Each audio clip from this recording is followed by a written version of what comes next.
Alors bonjour, on va parler ce matin donc de la parashat Mishpatim. Donc on voit que dans la parashat Mishpatim on parle de toutes les lois, de plein de lois qui sont en rapport avec la personne.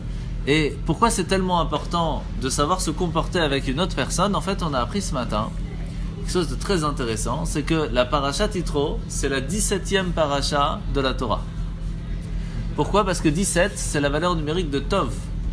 Quand on a reçu la Torah, c'était bien pour nous. Mais il y a quelque chose de plus important que Tov, c'est Chai, de pouvoir vivre. Si on est bien mais qu'on ne vit pas, ça ne sert pas à grand chose. Et la 18e Chai, 18e paracha, c'est quoi? Mishpatim. En fait, si on veut pouvoir vivre, il faut pouvoir faire les lois de la Torah. C'est comme ça qu'on va commencer à parler un peu aujourd'hui de la parashat Mishpatim. Parashat Mishpatim, on va parler d'une petite histoire qui est très classique, vous allez voir, vous allez vous reconnaître. On est en pleine fête de Shavuot et on va pour lire les 10 commandements. Et là, il y a la moitié de la Sina qui dit tout le monde debout, c'est les 10 commandements. Puis il y a l'autre côté de la Sina qui dit mais non, il faut être assis. Non, nous on est Ashkenaz, on se met debout. Non, nous on est Séfarad, on se met assis. Nous on est Éthiopien, nous on fait comme ci, l'autre il fait comme ça. Alors ils savent plus quoi faire. Ils vont voir le rabbin, il dit écoutez, peut-être on demande à nos anciens, eux seulement ils doivent savoir comment ils faisaient avant. Donc ils vont voir le plus ancien qui est là-bas, il a 95 ans, il est là-bas, il est en train d'étudier, etc. Ils disent monsieur, dites-moi un petit peu comment on faisait avant. Il dit mais on faisait exactement comme ça, on se disputait, il disait comme ça, il disait comme ça. C'est comme ça, c'est le minag. Le minag c'est de se disputer quand on arrive aux 10 commandements. La question quelle est par rapport à Parashat Mishpatim, c'est pourquoi il y a des machloktot? Pourquoi on doit se disputer? Makara. Pourquoi la Torah n'est pas venue, Hachem ne nous est pas venu nous dire, voilà, quand on arrive là, on fait comme ça. Quand on fait comme ci, on te fait comme ça. Nigmara Sipour.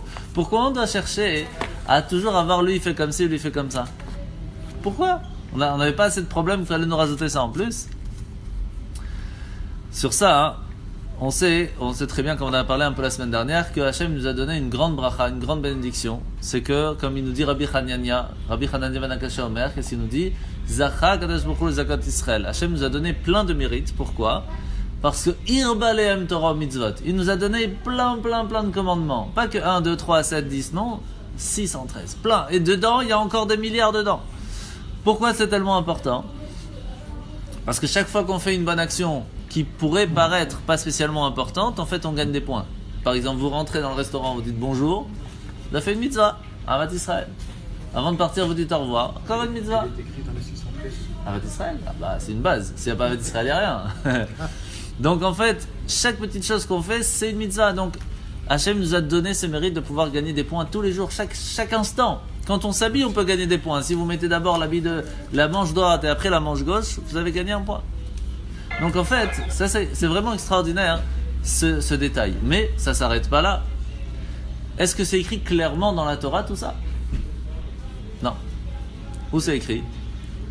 Shulchan Aruch, la Gemara, la Mishnah. Mais tout ça s'appelle comment? Ça s'appelle pas Torah écrite, ça s'appelle Torah orale. La Torah chez Béal Pé. Donc la première question, elle est simple. D'où ça vient la Torah orale? D'où ça vient? C'est pas clair. En plus, on appelle ça quand même la Torah d'Hachem. Venatan lanu et Torato. Et pourtant, c'est quand même des Chachamim qu'ils ont écrit, ce sont des personnes. Alors, est-ce que c'est la Torah d'Hachem ou c'est la Torah des rabbins? C'est une question qui existe depuis des millénaires. Sur ça, hein, on voit bien qu'en plus... Pardon? Ah oui, mais comment ça se fait? C'est pas écrit clairement. Alors pourquoi Hachem ne nous a pas écrit clairement? Voilà, faut faire comme ci, faut faire comme ça. On voit bien par exemple que... Ah, il a fait... Mais ça c'est... Alors, c'est très bien, on va en parler, très bien. Il faut transmettre, exactement. Alors déjà, regardez par exemple, différence entre Ashkenaz et Séfarad. Chacun y prie différemment. On arrive à Pessah, chacun y mange quelque chose d'autre. Est-ce qu'on peut dire que Hachem il a dit à tout le monde, voilà, pour les Ashkenaz, vous allez manger comme ça. Pour les Séfarad, est-ce que quand on était au Mont Sinaï, c'était comme ça? Est-ce que vous pensez que Moshe il mangeait des kitniot à Pessah? Est-ce que Moshe il mangeait des kitniot à Pessah? C'est dur. Alors, nous on va faire comme Moshe. Moshe c'est lui qui a reçu direct la Torah, donc nous on va faire comme lui. il faisait comme qui était séfarade ou ashkénaze. Alors on sait déjà que Adam il était ashkénaze. Pourquoi? Parce que Dieu lui a dit Ayeke. Où étais-tu? Ayeke. C'était Ayeke. Mais on ne sait pas si Moshe était séfarade ou ashkénaze. Donc en fait, on va voir que les halachot, les lois claires, ne sont pas écrites clairement dans la Torah. Rabbi Meir. Attends, il y a quelqu'un ici.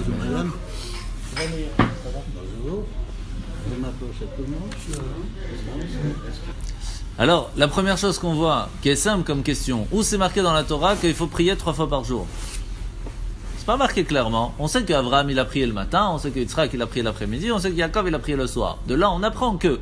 Mais est-ce qu'il y a Michou? Il y a Michou pas? כן, הוא חוזר, אתה רואה, זה שלו. Et donc, כן, שמה ליד מר דרמן. Et donc, pourquoi c'est pas écrit clairement? Pourquoi il n'y a pas une mitzvah? C'est écrit clairement. Juste après que Yaakov il a fini la tfila, à Torah Omer et la no leitpalel, comme Yaakov. Pourquoi c'est pas écrit? Pourquoi il a fallu que les chachamim viennent nous dire? Encore mieux, c'est écrit Ukshartam leot al yadecha. Il faut attacher sur sa main. Qu'est-ce qu'il faut attacher? Un signe. Les hôtes. C'est écrit hôte. Ok. Quel signe? C'est pas écrit quoi? Est-ce que c'est écrit qu'il faut des tefillin d'Afka? Est-ce que c'est écrit qu'il faut que ce soit noir? Est-ce que c'est écrit qu'il faut des lanières de telle façon? Est-ce que c'est écrit qu'il faut faire un chine et qu'il faut faire 7 tours? Et qu'il faut qu'il y ait un chine à 3 têtes et l'autre un chine à 4 têtes et que dedans il y ait des parchemins et que ça soit écrit de telle façon et que ce soit Kessidran et qu'attention si c'est pas écrit tout ça. D'où ça vient? D'où ça vient? Est-ce que c'était écrit dans la Torah? Montrez-moi un endroit où c'est écrit quand arrive Shabbat, il faut préparer la plata. C'est écrit ça? Non. Alors? Comment faisaient les anciens? Alors, comment faisaient les anciens? Ils avaient quelqu'un qui n'était pas de la tribu, Ouais. qui entretenait le feu. Comment on faisait au Maroc? Mais c'est pas spécialement évident tout ça. Il y a beaucoup de lois. À quel moment c'est permis d'utiliser? C'est pas permis d'utiliser. Est-ce qu'on peut réchauffer avec? Est-ce qu'on peut pas réchauffer avec? Où c'est marqué ça dans la Torah? Comment faisaient les juifs? Comment ils faisaient? Tout ce qui était mis avant Shabbat, sur le feu, on pouvait après le prendre et l'utiliser pendant Shabbat. Mais on peut pas remettre après. Aujourd'hui, on peut. Sur la plata, si c'était déjà d'avant Shabbat, on peut enlever puis remettre. Enfin, il y a certaines conditions, etc. Mais pourquoi c'est pas écrit clairement? C'est écrit quoi? Pour Shabbat, il y a combien d'interdits à Shabbat? 39. 39. Et encore, c'est 39 de base. Avec tous les autres d'aujourd'hui. Ah oui. Donc, montrez-moi une fois dans la Torah, c'est écrit, c'est interdit de faire les 39 melachot interdits. Une fois dans la Torah, vous montrez. Il n'y a rien d'écrit. C'est écrit, attention, il faut faire Shabbat. Est-ce qu'on... Ah, on va changer. Ou comment c'est écrit? C'est écrit clairement une chose. Tout ce qu'on faisait dans le temple, on ne peut pas faire pendant Shabbat. De là, on apprend qu'il y a 39 choses à faire qu'on faisait dans le temple. Écrire, construire, détruire, allumer, etc. Donc ces 39-là, on ne peut pas faire pendant Shabbat. Mais, est-ce que c'est clair? C'est pas clair. Shabbat, il faut prendre ta maison, il faut prendre une armoire, Oui. la porter et la changer. Il n'y a aucun problème. C'est un peu joute, mais c'est pas interdit. Et pourtant, on prend une plume et on la sort dehors et on la pose dehors, on a fait un interdit. Alors? Donc, tout ça, c'est pas écrit clairement dans la Torah.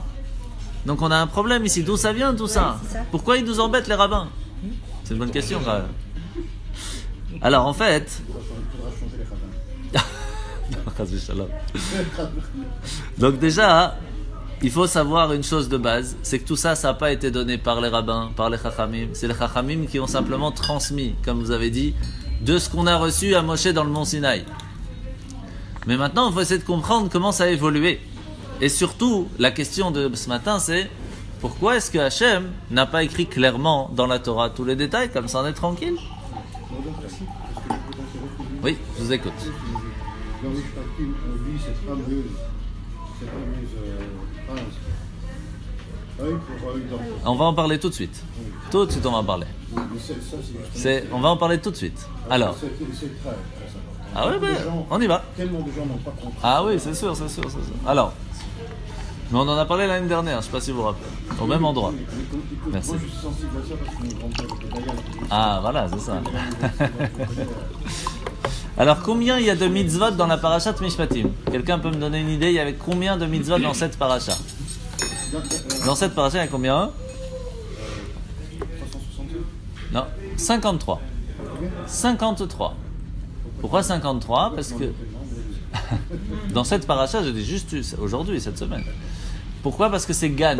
Gan, Gimel, Nun, ça fait 53. Le Gan des mitzvot, le jardin des mitzvot se base sur 53 mitzvot qui sont dans notre paracha. Et c'est pour ça que ça s'appelle Mishpatim, parce que c'est de là que commencent un petit peu tous les shoftim, toutes les lois que le juge va commencer à juger, savoir comment il faut faire. Et de là, comme on a dit, c'est de là que va venir 3 grandes masertot, Baba Kama, Baba Metzia, Baba Batra, la base entre guillemets de tout le Talmud. Tout ça de une seule paracha. Et une des choses les plus importantes qu'on voit ici, c'est Aïn Tachat Aïn. Aïn Tachat Aïn, ça veut dire œil pour œil, dent pour dent. Ça veut dire que si quelqu'un a crevé un œil, il faut le crever un autre. C'est comme ça? Non, absolument pas. Absolument pas. Pourtant, Absolument pas. c'est écrit clairement comme ça. Hein? Et c'est pour ça que je te dis, c'est que la semaine passée, je dis, le tort que nous avons vu pendant des siècles, Ouais. c'est de faire une porte au non. Pourquoi? Pourquoi? Parce qu'en disant ça, il dit, oui, regarde, c'est terrifiant. Alors que ce n'est pas. C'est là. Alors comment explique la Torah? Comment les Chachamim expliquent cette phrase, œil pour œil, dent pour dent? Que si quelqu'un il a crevé un œil de l'autre, donc il ne peut pas aller travailler, donc il va lui payer son salaire qu'il va perdre puisqu'il ne peut plus aller travailler avec son œil. Il aura une indemnité. C'est ça. Et une indemnité qui est aussi en fonction de son âge. En fonction, pas seulement de son âge, du tort, du nézek, donc du dommage, de son âge, de son travail. Donc il y a le juge qui va venir et faire tout un travail pour savoir combien il faut payer. Ça va? Et donc, c'est sûr et certain que jamais la Torah va nous dire comme il t'a fait, tu lui fais. Ça, c'est. Il n'y a même pas de quoi discuter. Ce ne serait pas logique du tout. Et donc, la grande question qui revient toujours, pourquoi la Torah l'a pas écrit Mamon tachat ayn, paye de l'argent à la place de l'œil? Pourquoi la Torah doit nous dire œil pour œil? Dis argent à la place de l'œil. Ce sera pas plus simple.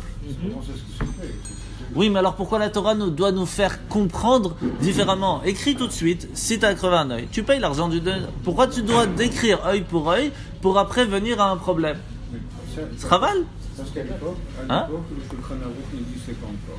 Et alors? Quand on ne connaissait pas encore toutes les finesses. Ben, quand vous me dites, quand ça? Quand? Au moment du don de la Torah?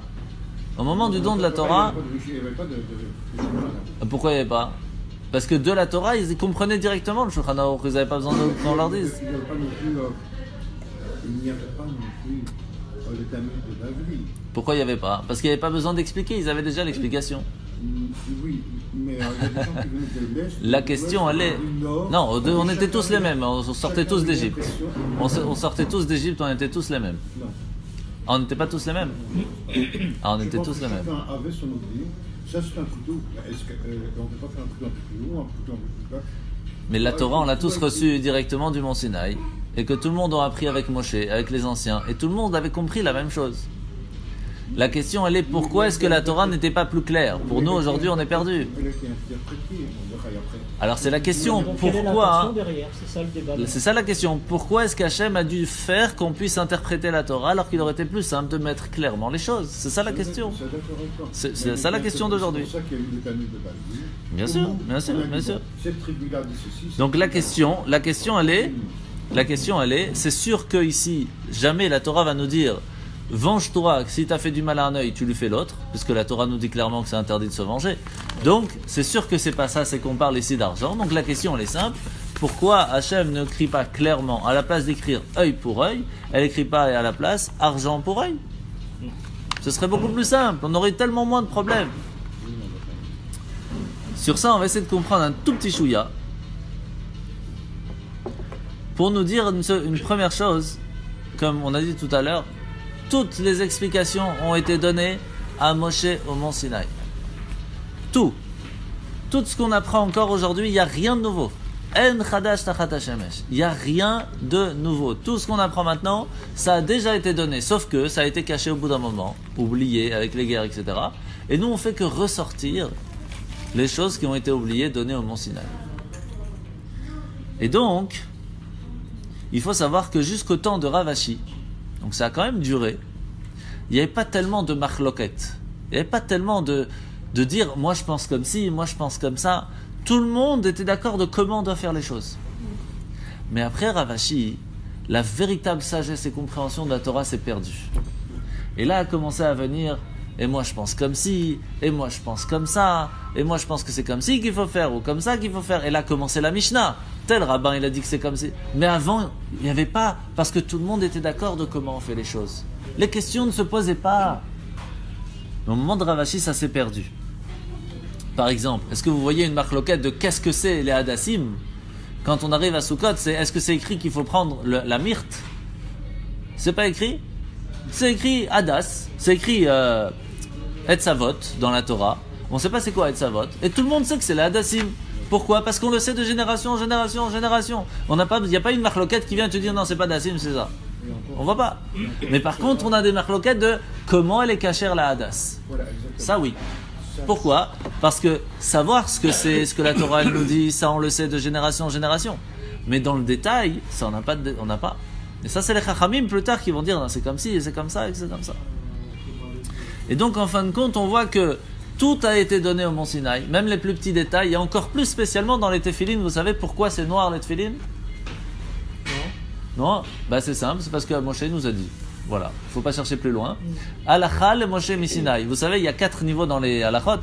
Les plus classiques, c'est ceux qu'on comprend seuls, comme ne pas tuer, ne pas voler. Après, il y a les plus... salut Boaz. Ça va, tout va bien? Hachem, installe-toi. Après, on a ceux qui sont un peu moins compréhensibles, mais qu'on peut comprendre, c'est les doutes, les témoignages, comme Shabbat, les fêtes, etc. Il y a les choukim qu'on ne peut pas comprendre, Vashrous, Tzitzit, etc. Et puis, il y en a que, même si on veut comprendre et qu'on peut comprendre, de toute façon, tu dois faire et c'est tout. C'est lesquels? C'est plus fort que choukim encore, ça s'appelle Halakha le Moshe Misinaï. Bah, Moshe il a dit comme ça à Mont Sinaï, c'est tout. Maintenant, rajoute une table,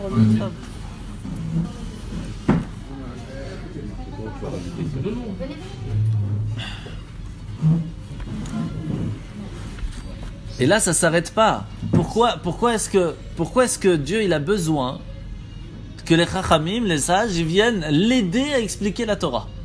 Pourquoi ils ne pouvaient pas nous expliquer tout direct?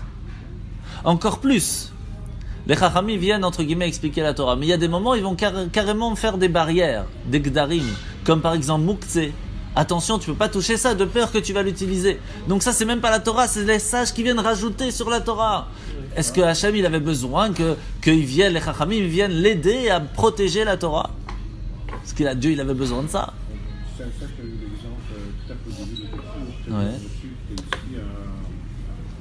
De Jérusalem, on lui a dit tu peux manger ici, Ah oui. tu ne peux pas manger d'avion. C'est les barrières, les barrières. Fais attention à l'unité étagère. Tout à fait.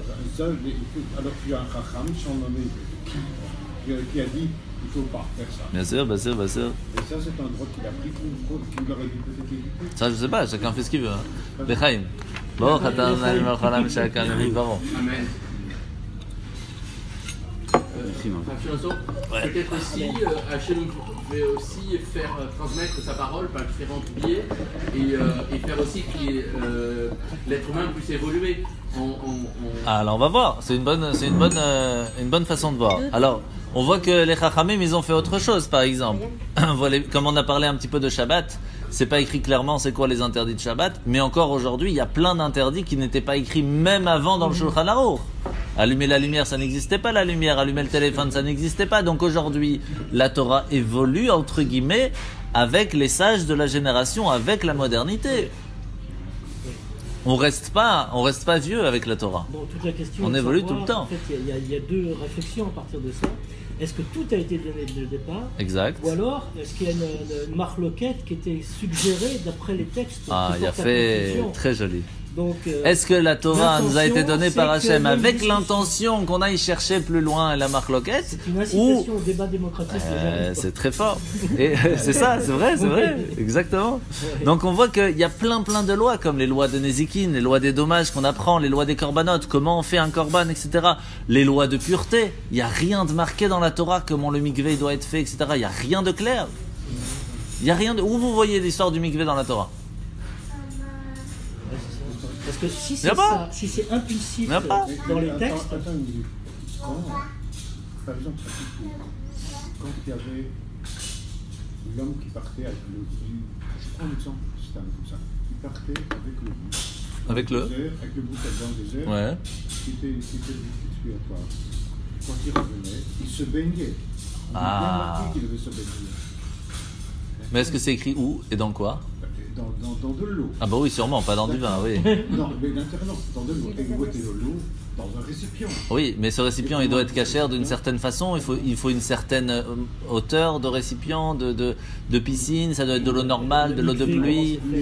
Combien d'eau? Après, quand les gens sont partis en exil, Ouais. ils sont comme ça, dans toutes les villes où ils ont vécu, que ce soit Rome, que ce soit n'importe Oui, où. partout il y avait des mikvés. Oui, et à ce moment-là, on a dit, voilà, un mikvé, il doit être comme ça. Mais pourquoi? D'où ça vient? D'où ça vient? Où c'est marqué dans la Torah? Il y a bien un chacham qui a dit ça. Et d'où il prend ce chacham? D'où il apprend ça, ce chacham? Et d'où est-ce que prend un chacham aujourd'hui qui nous donne des lois qu'on ne connaît pas? C'est exactement la question. Premièrement, d'où il prend ça? Et deuxièmement, pourquoi la Torah ne nous dit pas clairement à ce moment-là? Pourquoi la Torah nous a pas dit le mikvé doit avoir 40 séados? Et Nigmar Asibo, pourquoi il faut que les chachamim ils viennent et qu'ils étudient de la Torah, ils apprennent que comme c'est écrit même, et que même c'est 40, et que quand on dit Vlad qui veut dire renaître, un nouveau-né, le mot Vlad ça fait 40 de valeur numérique, c'est de là qu'on apprend que lorsqu'on se trempe dans 40 séados, alors on peut renaître et on devient tout nouveau et on arrive à une certaine pureté. Pourquoi les chachamim ont dû aller chercher ça? Pourquoi la Torah ne pouvait pas nous dire clairement les choses? Je voudrais quand même revenir à une chose. Ouais. Le dernier fois que j'étais à Jérusalem, j'ai visité dans la banlieue, disons, de Jérusalem, il y avait un grand bassin, disons-le comme ça, comme une piscine. Ouais. C'était la piscine de Salomon, du roi Salomon. Oui. Ah, elle est magnifique. Non, Elle est magnifique, mais magnifique. alors? Mais donc, moi je peux considérer ça, et je pourrais. Mais c'est pas un mikvé. Comme étant mikvé, Mais à c'est l'époque pas- de l'époque. Ah bah si c'est de l'eau de pluie, que c'est cachère, etc., il y a plein de détails. Alors ça peut être un mikvé. Sinon c'est une piscine. En grand vrai. On peut avoir la plus grande piscine du monde qui est pas cachère pour un mikvé. Ça n'a rien à voir. C'est deux mondes tout à fait différents. Il a tellement changé avec les siècles. Ah non, il y a des lois. Hein. Il y a plus de Ah, c'est ce que je vous dis. frontières, ça. C'est ce que je vous dis. Il y a des lois quand même qui sont marquées depuis des siècles et qui n'ont pas changé. Et il y a une raison pourquoi. Après, il faut l'étudier pour savoir la raison. Mais la question, elle est pourquoi la Torah ne nous dit pas clairement tout ça? Alors, on voit en fait que Hachem, il nous donne en fait la solution. Toute simple. Il nous dit, sache que je t'ai donné la Torah et je vais te donner 13 façons comment l'étudier. Tous les matins, on dit Rabbi Ishmael Omer, Bishlosh Esrei Midot HaTorah Nidreshet. Il y a 13 bases d'explication comment on peut traduire, comment on explique, comment on va chercher de tel mot à tel mot, et Kalvachomer, Vechoulé, Vechoulé. Et tout ça, ces 13 façons, ces 13 bases d'études vont nous permettre de comprendre véritablement ce qu'est la Torah. Donc en fait, Hachem nous a donné les outils de comprendre la Torah. Ça, pour ça, il faut d'abord comprendre comment fonctionnent ces 13. C'est pour ça, quand on commence la yeshiva, la première chose qu'on fait, c'est doucement, on commence à nous apprendre c'est quoi un kalvachomer. Ça veut dire à plus forte raison aussi, déjà que je vois dans un petit cas comme ça que c'est cachère, donc dans un cas plus grave, ça veut dire c'est cachère. Ou même inversement, ça dépend le cas. Donc on apprend, ça c'est juste un. Mais il y en a 13 comme ça. Que si tu vois que le même mot est écrit de la même façon mais sans telle lettre, ça veut dire que dans ce cas-là, ça va être comme si, parce que là-bas on a vu sans la lettre, ou ici on va avec la lettre. Et c'est écrit où ça, cette manière de... Tous les matins, tu le lis, Rabbi Shmuel Omer dans la prière. Ah oui. Ouais, c'est très simple. Je te dis très bien. Pour moi, personnellement, je te dirais. Ouais, on fait rarement avoir quand autant, j'ai un t'inquiète doute, pas. Quand je vois la télévision, il y a telle chose qui s'est passée, il y a telle chose qui Ouais. s'est passée. Il y a 200 000 ans, on a trouvé tel et tel objet. Il y a 5 000 ans, nous sommes à 5 700. Et alors Pourquoi il y a 200 000 ans je prends directement, je me précipite, je dirais presque. Et vous allez vérifier. Sur les 13 articles de foi Ouais. de Maïmonide. Ah, ça c'est encore autre chose. Hein. Non, et en les lisant, Ouais. en les relisant, j'arrive à me calmer en me disant c'est possible. Parce qu'il a trouvé, lui, la réponse à quatre temps. Ah oui, Pour le c'est sûr. passé et pour le futur. C'est sûr. Alors maintenant qu'on a compris qu'en fin de compte, Hachem a donné à Moshe ces 13 façons comment étudier la Torah, qui nous les a transmis. Maintenant on comprend comment les Chachamim, les sages, ils ont pu traduire et nous expliquer encore jusqu'à aujourd'hui chaque détail de la Torah répondre à nos questions. Donc là, on a déjà une partie de la réponse de comment les sages ils peuvent nous expliquer, parce que Hachem a donné à Moshe ces 13 outils, et c'est par ces outils qu'on comprend la Torah. Mais la question n'est toujours pas répondue. Pourquoi est-ce que Dieu a dû nous donner ces outils et pas nous donner clairement la réponse? Pourquoi il a fallu nous faire bosser? On n'avait pas assez de boulot. Et sur ça, l'Admor Hazaken nous amène un petit exemple, entre guillemets, en nous disant que la Torah écrite, c'est comme le papa. La Torah orale, c'est un peu comme la maman. C'est intéressant. Pourquoi? Parce que c'est écrit comme ça, hein, Al titosh Torah timecha. Vous connaissez ce verset?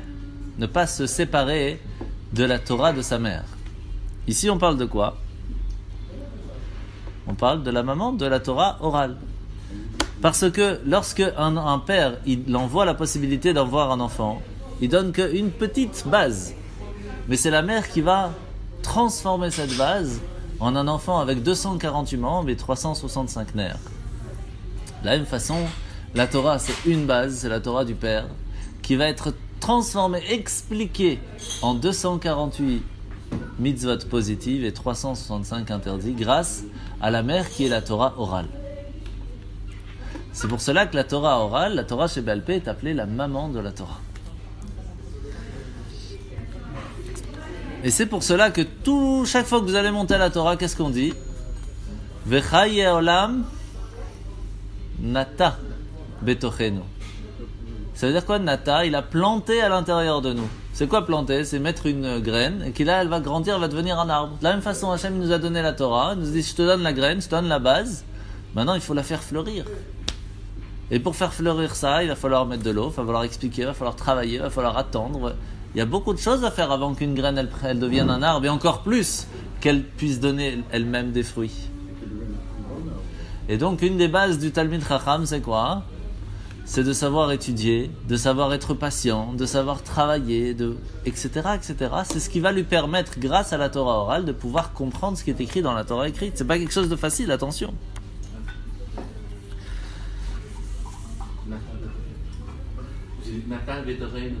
Nata, c'est pour ça, faire attention quand on fait la bracha, souvent les gens ils disent Natan betochenu. Mais c'est Nata. Hein. Oui, ça donne. Mais beaucoup se trompent, attention, c'est pas. Ouais, parce qu'on pense que c'est le don. Bah oui. Et il faut savoir que dans la Gemara, Melachot, c'est écrit comme ça. Moshe Rabbeinu, il va pour recevoir la Torah, et il est en train de voir l'âme de Rabbi Akiva en train d'étudier, et en train d'expliquer à l'âme de ses élèves chaque petit cote de la Torah. Akiva. Mais il ne faut pas oublier que dans le ciel, il n'y a pas de passé, présent, futur. C'est des âmes. Et la Torah existait bien avant le don de la Torah. Mais oui, c'est pas un problème. Ils étudiaient là-haut, là-haut, là-haut. Quand on descend, Hachem il nous fait tout oublier. Vous savez ça? Donc qu'est-ce qu'ils faisaient avant? Ils étudiaient. Il y a une très belle phrase que j'aime bien. Ouais. Exactement. Pourquoi est-ce que les gens qui s'aiment, ils ont... Ah ben voilà, c'est ce qu'il vient d'expliquer. On a un petit geste. Oui, c'est quand l'enfant naît, on lui donne le top. Exactement, c'est un ange qui vient qui donne un petit coup. Alors, on voit que il voit Rabbi Akiva en train d'étudier, d'expliquer chaque petit kotz qu'il y a dans la Torah. Kotz, ça veut dire même un tout petit truc d'encre comme ça qui est en plus. Il vient expliquer chaque détail. Il dit, mais c'est quand même assez extraordinaire toute cette histoire. Et il est un petit peu, faut savoir que Moshe il dit à Dieu, pourquoi c'est pas Rabbi Akiva qui donne la Torah? Mamash. Pour vous donner une idée de la grandeur de Rabbi Akiva. Et quand même, à ce moment-là, il va entendre Rabbi Akiva en train de répondre à une question à son élève en lui disant, sache que tout nous a été donné à Moshe au mont Sinaï. Et là, ça le calme. En sachant qu'il n'y a rien de nouveau. Rien n'a été, tout a été donné à Mont Sinaï, à Moshe. Tout. Sur ça, on voit quand même quelque chose d'assez intéressant. D'un côté, il y a beaucoup de nouveautés que Moshe Rabbeinu, entre guillemets, ne connaissait pas. Pourquoi? Parce qu'il n'y avait pas toute la modernité d'aujourd'hui. Donc toutes les nouvelles halachot, les nouvelles lois, Moshe ne pouvait pas les connaître. Entre guillemets, je dis bien. Parce qu'il connaissait la base, donc il connaissait tout. Mais la loi d'aujourd'hui, il ne la connaissait pas. Et de l'autre côté, Tout vient quand même de lui. Alors, comment ça marche? Les Rachamim se sont posé des questions. Si un astronaute Oui. est dans l'espace. Pour Shabbat. Ah, c'est pas évident. Il a 11 minutes à peu près, un truc comme ça.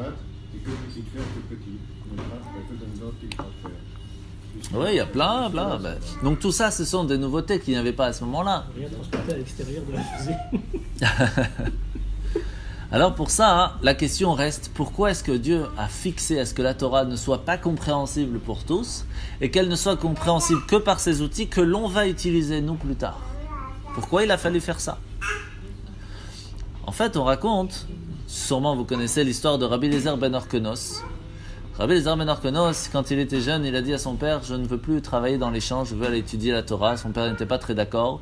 En fin de compte, il va partir avec rien, juste quelques habits. Il va marcher jusqu'à Jérusalem, aller dans la yeshiva de Rabbi Yochanan ben Zakkai, et va étudier là-bas. Il avait rien, tellement rien, que tout ce qu'il pouvait manger, il prenait des racines. Et il mangeait les racines. Il va se rendre compte, Rabbi Yochanan, en fin de compte, que le pauvre Rabbi Eliezer, il mangeait rien, parce qu'il avait une odeur pas très jolie dans la bouche, et il va le bénir que puisqu'il a pas fait attention à ce qu'il mangeait pour pouvoir étudier la Torah, que tout ce qui sort de sa bouche soit beau comme le diamant. Et donc Rabbi Eliezer ben Orkenos va nous sortir des midrashim, des explications, des trucs extraordinaires. Rabbi Eliezer ben Orkenos, une fois, va entre guillemets avoir une petite marloquette avec Rabbi Yehoshua. Vous connaissez Rabbi Yehoshua? Oui, Rabbi Yehoshua, un grand. Et il va se poser la question, est-ce que une chose, je sais plus c'est quoi exactement, est-ce que c'est tahor ou c'est pas tahor? Est-ce que c'est pur ou c'est pas pur? Un il dit oui, l'autre il dit non. Alors, Rabbi Eliezer il dit, la halakha est comme moi. Pourquoi? Regarde, tu vois le caroub, il va te le dire. Et le caroub a commencé à sortir de ses racines. Et il a dit, c'est pas ça qui va me donner la preuve. Les miracles, c'est pas la fin du monde pour moi. Alors il dit que le fleuve, il change carrément. Il allait de ce côté et qu'il change de côté. Il a changé de côté. Il dit, mais c'est pas pour moi, c'est pas une preuve. Et plein d'autres trucs comme ça. Jusqu'à qu'à la fin, il dit, que Dieu lui-même, il te dise. Et il y a une voix du ciel qui sort et qui dit, la halakha est comme Rabbi Eliezer. Et Rabbi Yehoshua, qu'est-ce qu'il a sorti comme phrase? Torah lo bashamayim hi. La Torah n'est pas dans le ciel. C'est nous ici qu'on gère la Torah. C'est pas Dieu qui gère, c'est nous qu'on gère. Faut le faire quand même. Faut être costaud pour dire un truc comme ça. Hein. Et qu'est-ce que les anges ils ont dit à Dieu? Alors qu'est-ce que tu fais là quand un petit bonhomme entre guillemets en bas qui disent c'est pas toi qui gères, c'est moi qui gère? Qu'est-ce qu'il a répondu? Banai nitzroni bni yatzroni. Ils ont gagné, mes enfants, ils ont gagné. Je leur ai donné les outils pour trancher les lois pour leurs frères ici-bas. C'est à eux de trancher. Même si moi je suis pas d'accord, c'est comme ça. La même histoire avec Kippour, avec Rabbi Yehoshua et Rabban Gamliel, que Kippour ça devait être le dimanche, et eux ils ont dit non, ce sera lundi. Et Rabbi Yehoshua il dit mais que Dieu lui-même il te dise que c'est dimanche. Et là la voix du ciel est sortie, il dit c'était le jour comme Rabbi Yehoshua. Et en fin de compte, il a dit à Rabbi Yehoshua, tu viens avec ton bâton et ta bourse, et tu viens devant tout le monde montrer qu'on fait comme les sages ils ont dit et pas comme Dieu il a dit. C'est énorme. Oui, mais ça c'est je ne voudrais pas être mal interprété, mais quand vous dites Dieu a dit c'est une bat colle, oui, bien sûr. Donc une espèce de voix. Ce n'est que l'imagination des rabbins dans. Non, c'est vraiment une voix. Non, c'est une voix du ciel qui sort. Avant, ils entendaient ces voix. Il faut savoir que tous les jours, c'est écrit dans Pirkei Avot. Chaque jour, il y a des voix du ciel qui sortent, mais malheureusement, nos oreilles, ils ont tellement entendu des shtouyot qu'ils n'arrivent pas à écouter ces voix. Mais tous les jours, il y a des voix du ciel qui sortent. Parce que moi, j'ai l'impression qu'à chaque fois qu'on est devant une marque il est difficile de diavad. Après, bien sûr, on sait bien qu'on ne peut pas avoir un jour de Kippour le Shabbat, le Yom Rishon. Oui, exactement. Mais avant, et qu'ils discutent, c'est très bon. Moi, j'ai l'impression qu'à chaque fois qu'on ne peut pas sortir d'un dilemme, alors on dit Yatsa Bat Kol. Oui, mais on ne se base pas sur la Bat Kol, c'est ça la force. C'est ça la grandeur. Oui ou non? Non, on ne se base pas. Pourquoi on ne se base pas sur la Bat Kol? Parce que Hachem nous a donné les outils pour nous choisir, comprendre ce que Hachem veut dans sa volonté qui est écrit dans la Torah et faire ce que les Chachamim ont fixé. C'est ça qui est extraordinaire. Mais c'est un danger, parce que tu as des gens qui pense que c'est un chacham. Ah, c'est ça le problème. Qui est appelé chacham, un grand chacham, pour dire je peux moi faire parce que je comprends la Torah. Ça, c'est une autre question. Et s'il se trompe. Alpha, c'est normal qu'on se trompe, on est tous des humains. Il y a quelques siècles, avec en soi-disant Messie. Ah aussi, même Rabbi Akiva s'est entre guillemets trompé à un moment avec Bar Korba, même si à la fin il a dit non, je me suis trompé. Personne n'est parfait, M. Valder, vous comprenez? Mais Hachem nous a donné ses outils et il nous a demandé de les utiliser. Mais la question est toujours présente. Pourquoi? Qu'est-ce qui se passe ici que c'est Dafkano, le peuple juif, qui va devoir aller chercher maintenant tous ces détails qui sont écrits dans la Torah. Sur ça, la question revient encore. Pourquoi c'est pas écrit directement Mammon Tachat Yain? Pourquoi c'est pas écrit l'argent à la place de l'œil? Et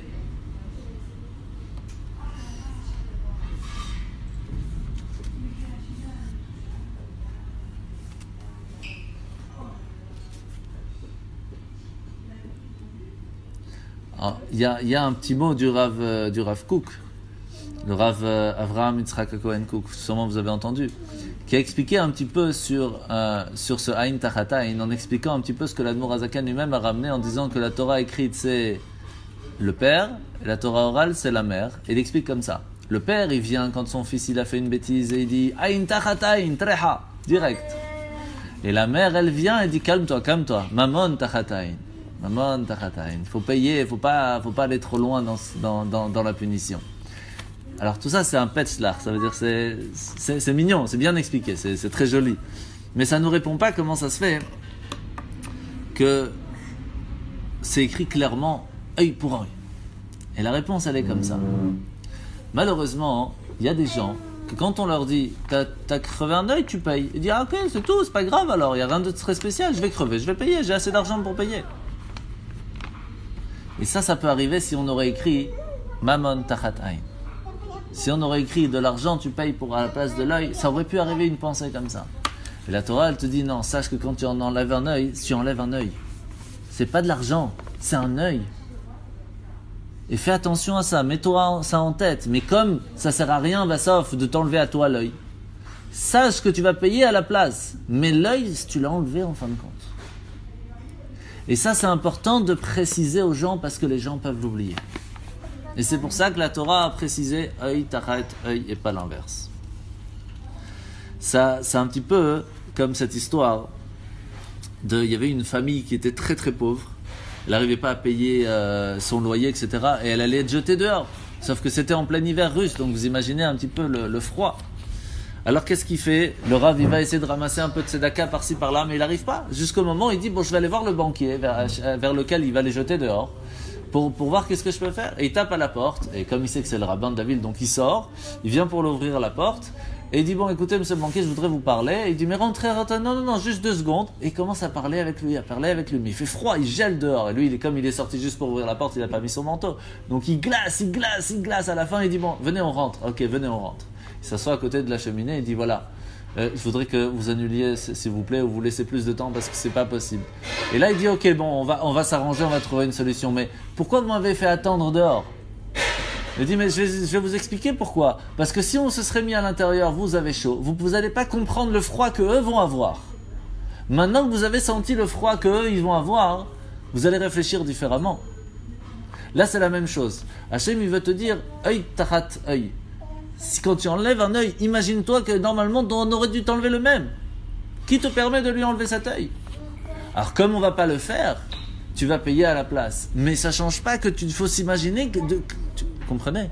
C'est un peu la même chose sur les sacrifices. Pourquoi on amenait un sacrifice quand quelqu'un faisait une bêtise? Pour faire comprendre à la personne que la punition qu'il devait recevoir, c'était la perte de sa vie autant que l'animal venait de perdre sa vie. C'est pour faire comprendre à la personne quelle est la gravité de son acte. L'animal, il n'a rien fait, lui, le pauvre. Donc, tout ça, c'est pour que l'homme puisse comprendre. Comprenez?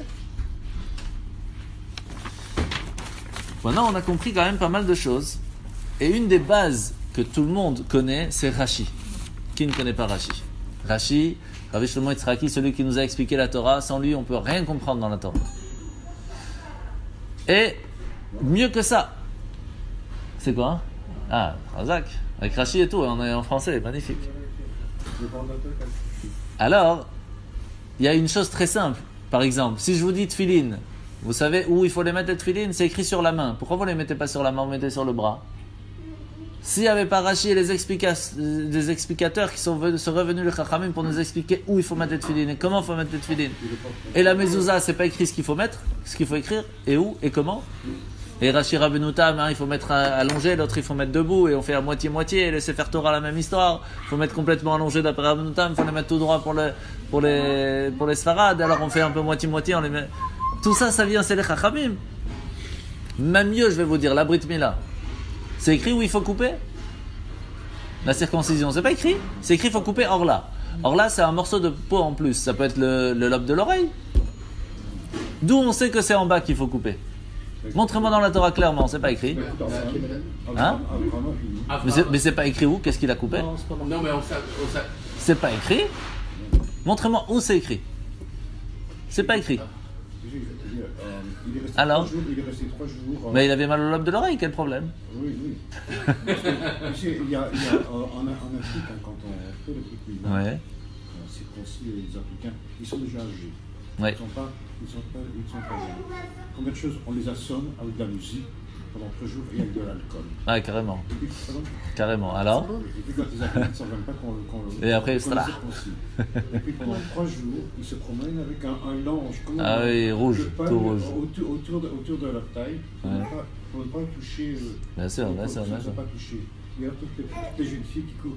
Nazali Moussouté. Il est enfin devenu un homme. Il est complet maintenant. Donc maintenant, où c'est marqué dans la Torah qu'il faut couper en bas? C'est pas marqué. Et la réponse, elle est simple.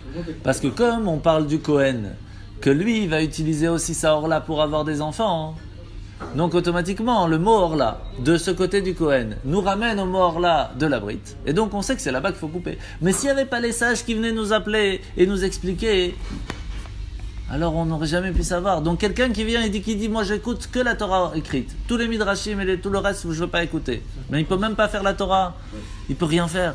Rien du tout. Donc la Gemara, la Kabbale, tout ça. Tout ça, Kabbale c'est encore Torah Tassot, c'est encore un autre niveau. Oui. Mais Torah c'est Baal Peh, le Mishnah, Gemara, les Halachot, etc. Si on n'a pas ça, on ne comprend rien. Voilà. La question, pourquoi est-ce qu'il a vraiment attendu tellement de temps? Ça c'est une autre paracha, ça. Pourquoi il a attendu? C'est une autre paracha. Pourquoi il a attendu? C'est pas maintenant. Ah oui, mais c'est pas maintenant c'est pas le moment c'est très long. Alors, donc maintenant qu'on a compris ça, pourquoi est-ce qu'il nous a pas donné clairement la Torah avec tous les détails? Pourquoi il nous a pas donné entre guillemets la Torah orale de façon écrite? Pourquoi il a fallu attendre, etc. Alors on va donner un petit machal, un petit exemple. On a déjà entendu cette histoire de Rab Yecheskel Sofer.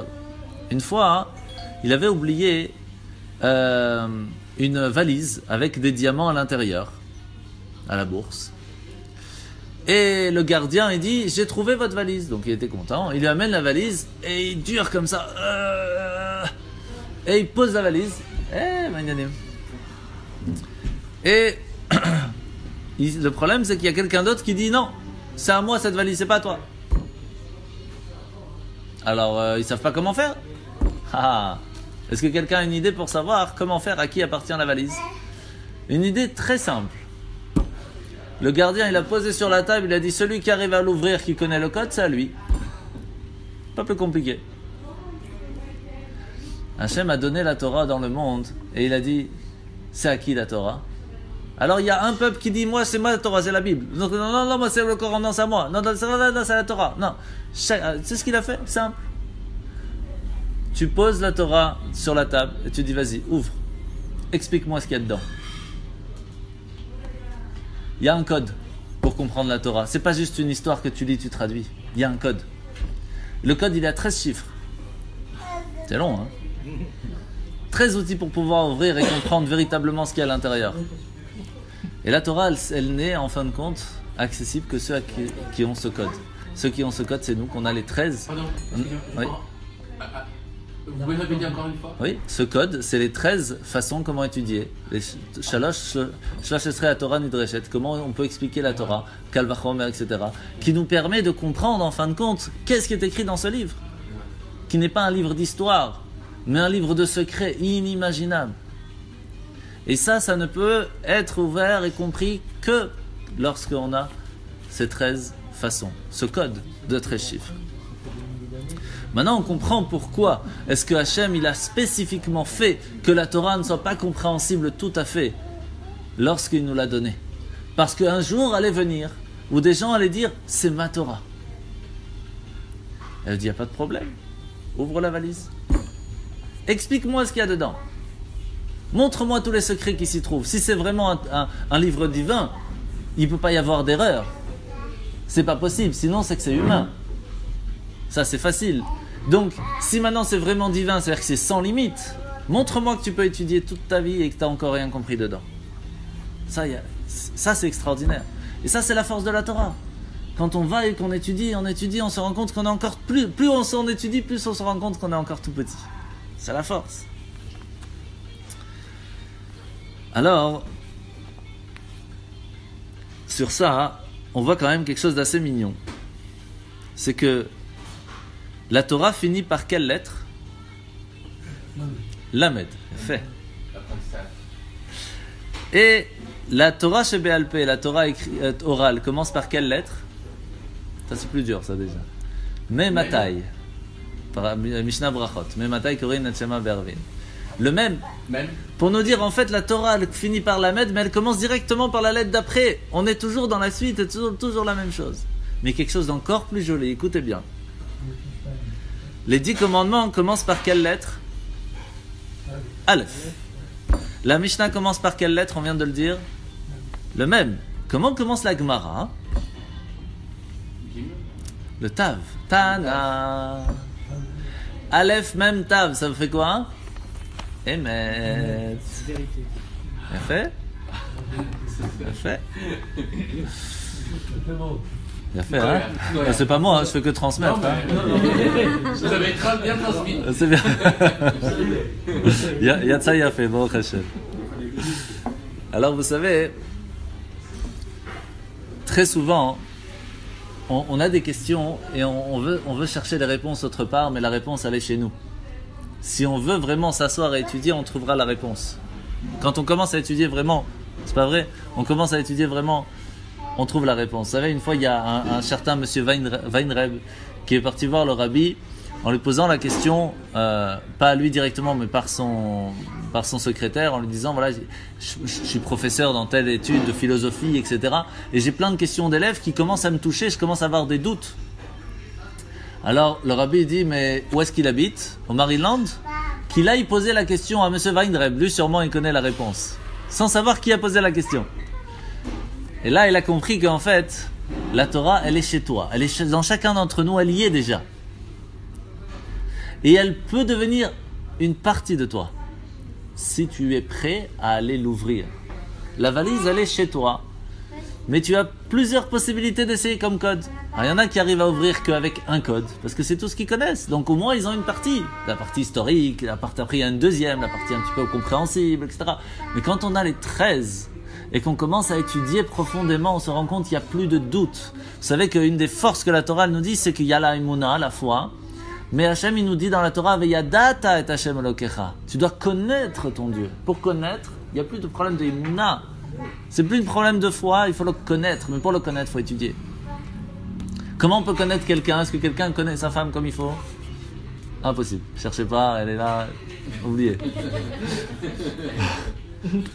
Pour connaître, il faut aller chercher dans les détails chaque petite chose, comment elle réfléchit, comment elle comprend, comment elle voit les choses. Et ça, c'est impossible. Hachem, il nous dit, j'ai écrit un livre avec toutes mes connaissances, avec toutes mes volontés, avec toute la façon comment je réfléchis. Étudie-moi et tu sauras ce que j'ai en tête. Et donc tu sauras comment me faire plaisir. Ça c'est la force de la Torah. Et Hachem il nous dit, je veux que tu grandisses. Je veux pas que je te donne tout comme ça facilement. Non, je veux que tu grandisses par tes propres moyens. Je veux que tu sois un associé à la création du monde. Ça c'est la force. On est associé à la création et au fonctionnement du monde. Ça, c'est la force que lorsqu'on va à la choule, on a deux sortes de personnes.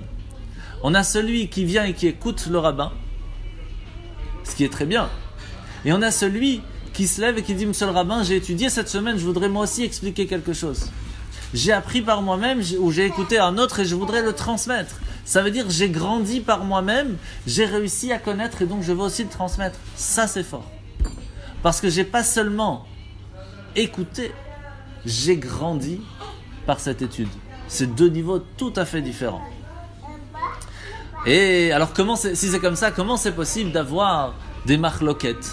Si Hachem nous a donné tous les outils pour réussir à trouver la vérité, comment ça se fait que dans la vérité, il y a plusieurs vérités? Est-ce que c'est possible?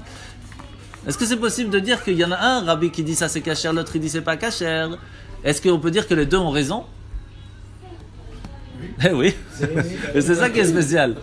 C'est ça qui est fort. Hachem il nous dit dans la Torah, normalement la halakha c'est achare rabim leatot. Ça veut dire qu'aujourd'hui dans notre monde on doit aller après la majorité. Mais quand même, zeveze divrei Elokim chayim. Les deux, ce sont des paroles divines qui sont vivantes, qui sont exactes et les deux ont raison. On a sur qui compter. Ah non, on peut pas ça. Non, quand la loi elle est fixée comme ça, on peut pas dire moi j'écoute l'autre. Ça on peut pas faire. Si la loi elle est pas fixée, c'est autre chose. Mais si la loi est fixe, on peut pas dire je pense comme l'autre. Ça ce serait trop facile, sinon tu fais ce que tu veux. Non. Et c'est pour cela que lorsqu'il y a eu l'histoire de Kippour, il a obligé le rabbi qui lui-même avait donné la preuve que Dieu entre guillemets est venu le dire à tout le monde que c'est lui qui a raison. Il est venu avec sa bourse et son bâton devant tout le monde le jour de Kippour pour montrer à tout le monde que même si on a raison, même si Dieu te dit que tu as raison, tu as tort. Tu dois faire comme les sages ils ont fixé. Parce qu'on ne peut pas choisir nous, qu'est-ce qu'on veut faire. On ne se doit de faire ce que les sages ont fixé en fin de compte. Il y a des dossiers ouverts quand même, non? Il y a quelques dossiers ouverts, oui, bien sûr. Mais généralement non. Mais quand même, les deux ont raison. Et la force que nous on doit faire, pas seulement la force, le but, la raison pourquoi on est sur Terre, c'est de travailler à trouver la raison pourquoi ça a été choisi comme ça et pourquoi l'autre n'a pas pensé comme ça et comment en fin de compte la halakha elle doit être faite. Et ça, c'est à ce moment-là qu'on peut appeler une personne qui est devenue c'est Natanano et Torato. Que ça devienne notre Torah, une partie de nous-mêmes. On a tellement travaillé pour la comprendre, pour l'assimiler, pour devenir une partie de nous, que ce soit notre vie, ce soit la Torah. Alors on peut l'appeler notre Torah. C'est pas évident, mais c'est le but. Et donc c'est la différence qu'il y a entre simplement écouter un shiur et poser des questions dans un shiur, participer au shiur, c'est important. Et après, surtout, c'est pas, ça s'arrête pas là. Transmettre ceci à sa femme qui est restée à la maison. Sans vouloir regarder personne. Sa femme qui ne regarde personne, je connais la personne. Sa femme était professeur. En plus, donc encore plus il faut. Ouais. Sa femme était professeur. Je te dis comme ça. Je vais parler de ma femme. Je lui dis que ma femme était professeur de religion. Ouais. Alors maintenant, vous savez que lorsqu'on arrive là-haut, Dieu va nous poser plusieurs questions. Alors il y a des questions de base qu'on sait. Ça c'est marqué clairement, on sait. C'est écrit dans Shabbat, page 31. Dans le Gemara, une des premières choses c'est Nasata Venatata Be'emuna. Est-ce que quand tu es parti travailler, tu l'as fait avec honnêteté? Est-ce que tu as donné la tzedaka, etc. De base quoi. Est-ce que tu as fixé des moments fixes d'étude de la Torah dans la journée? Fixe, même une seconde, mais fixe. Est-ce que tu t'es occupé d'avoir des enfants? Est-ce que tu as attendu que Mashiach arrive ou tu t'as laissé, bon c'est pas grave, c'est pas pour tout de suite, on s'en fout? Est-ce que tu as fait du pile-poule de la Torah? Est-ce que tu es parti chercher comprendre vraiment les détails de la Torah? Et est-ce que tu es parti comprendre des choses à l'intérieur des choses qui sont écrites dans la Torah? C'est des questions qu'on va nous poser. Et ça, on peut le faire en écoutant un shiur, en écoutant un cours, mais on se doit de le faire aussi lorsque nous, on va les chercher à l'intérieur. Et ça, c'est plus fort. Et en fin de compte, il y a en fin de compte 4 façons de base de comprendre la Torah. Vous connaissez, c'est le Pardes. Oui, il y a 4 personnes qui sont rentrées dans le Pardes. Le seul qui est rentré Béchalom, qui est sorti Béchalom, c'est Rabbi Akiva. Dans le Sha'ar HaGilgulim, il est marqué comme ça. Vous avez étudié un peu le Sha'ar HaGilgulim?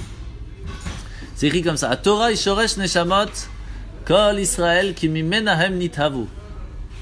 La Torah, c'est la base, c'est la source de toutes les âmes. Parce que toutes les âmes ont été créées par la Torah.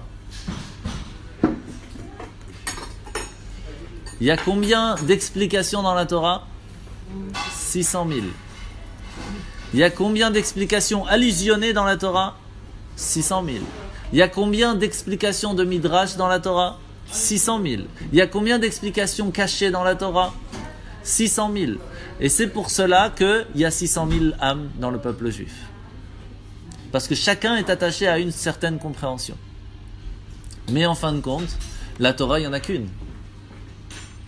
C'est bien pour les Tunisiens, la Torah est une. Mais il n'y a qu'une Torah et il n'y a qu'un seul peuple. On est tous une seule entité. Et on va finir avec cette histoire que le Tzemar Tzedek, une fois, un de ses élèves, Chassid, du Tzemar Tzedek, est arrivé et est venu le voir et lui a dit, voilà, le pauvre, il venait de tomber malade, c'était quelque chose d'assez grave. Et il lui a dit, qu'est-ce que je fais maintenant? Et qu'est-ce que lui a dit le Tzemar Tzedek? Un truc très spécial. Écoutez bien parce que ça va vous retourner. Il va lui dire, va vivre à Tzfat. Alors bien sûr, quand le rabbi dit quelque chose, il faut faire. Donc il ne se pose pas la question, il va. Mais quand même, il demande au rabbi, est-ce que vous pouvez m'expliquer pourquoi? Écoutez bien la réponse. Il va dire, je vais t'expliquer pourquoi. La maladie que tu as reçue, c'est une maladie que d'après le Ramo, d'après les Ashkénazes, le rabbin Ashkénaze, un animal qui a cette maladie n'est plus appelé vivant, et donc l'animal n'est pas cachère. Je répète. Le Tzemar Tzedek, il dit à son élève, sache que la maladie que tu as reçue là maintenant, d'après le rabbin Ashkenaz, d'après le Ramo, l'animal, s'il a cette maladie, n'est plus appelé cachère. On ne peut plus le manger parce que c'est une maladie qui enlève la vie. Mais le Beth Yosef fait contradiction avec lui. Le Beth Yosef, il pense que la Torah, que cette maladie ne rend pas complètement, il n'enlève pas complètement la vie, il peut encore survivre avec, et donc l'animal est cachère. Tant que tu vivras en dehors d'Israël, c'est le Ramo qui gère. Quand tu iras en Eretz Israël, c'est le Beth Yosef qui gère. Et donc, si tu vis là-bas, la force même de la loi que le Beth Yosef va te dire que l'animal dans ce cas-là sera cachère, ça pourquoi? Parce qu'il peut survivre, toi aussi tu peux survivre. Mais tant que tu restes en dehors d'Israël, le Ramo gère, et donc tu ne peux pas survivre. Pour vous donner une idée, comment est-ce que la force d'une halakha fixée par un Rav peut faire un changement dans la vie d'une personne. L'chaim.